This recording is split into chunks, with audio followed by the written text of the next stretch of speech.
இப்போ நம்ம பூண்டு சேர்த்துருக்கோம், ஒரு துண்டு இஞ்சி, கொஞ்சமாக பெருஞ்சீரகம், 2 பச்சை மிளகா, ஒரு வெங்காயத்தினால நான் தக்காளி கட் பண்ணி வச்சுருக்கேன். இப்போ வெங்காயத்தை கூட சேர்த்துக்கலாம்.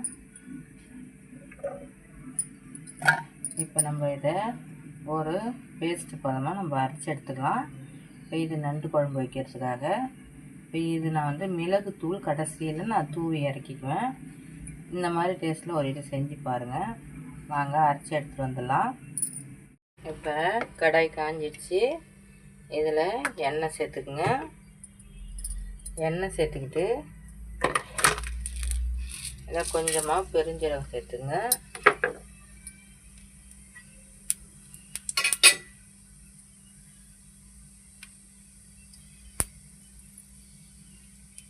இது கூடவே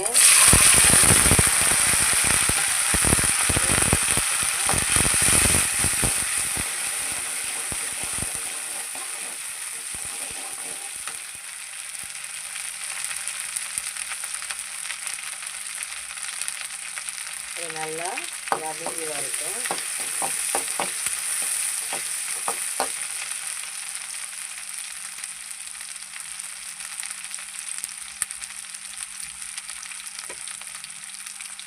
இப்போ சுத்தம் செஞ்சு வச்ச அங்கேயும் போட்டுக்கணும். போட்டு இந்த எண்ணெயில் நல்லா கலந்துக்கிடுங்க.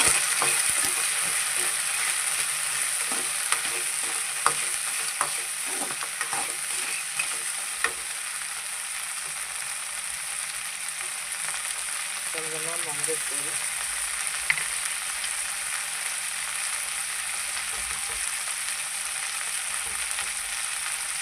கொஞ்சமாக மிளகாய்த்தூள் போட்டு நல்லா கலந்து வச்சுக்கணும்.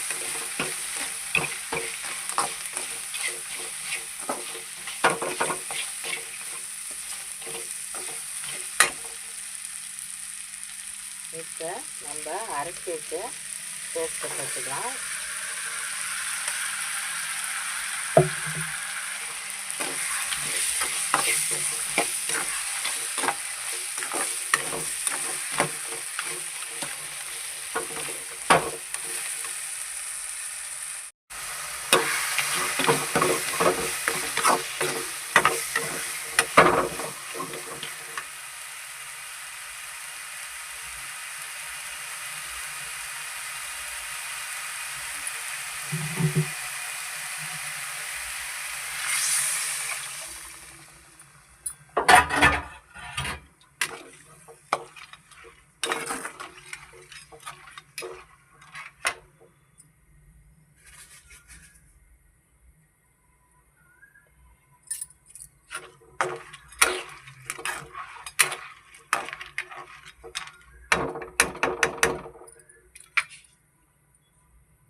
பாருங்க, நல்லா கொதிச்சு வருது.